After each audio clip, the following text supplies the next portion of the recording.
వివేకానంద రెడ్డి గారు చనిపోయి ఇప్పుడు వరకు దాదాపు 5 ఏళ్ళు సునీతమ్మ గారు మీడియా కానీ ఏ సభల్లో కూడా ఇటువంటి ఆరోపణలు మన దేశంలో మనకి ఇష్టం ఉన్నా లేకపోయినా ఎన్నికలు వచ్చేది 5 సంవత్సరాలకు ఒక్కసారి.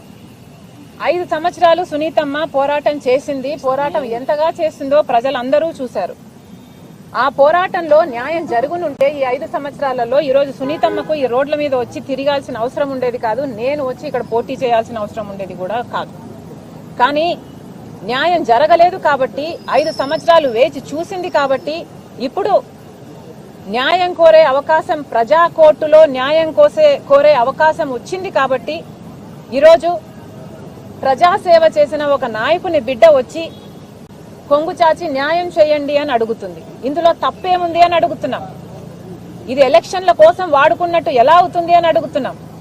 ఎలక్షన్లు వచ్చాయి కాబట్టి ప్రజా కోర్టుకు రాగలము అన్న కాన్ఫిడెన్స్ ఇండియన్ సిటిజన్స్ కు ఉంది అంటే అది మన కాన్స్టిట్యూషన్ కల్పించిన హక్కు కదా. అవును, ఆ హక్కు తను వాడుకుంటుంది, తప్పేముంది?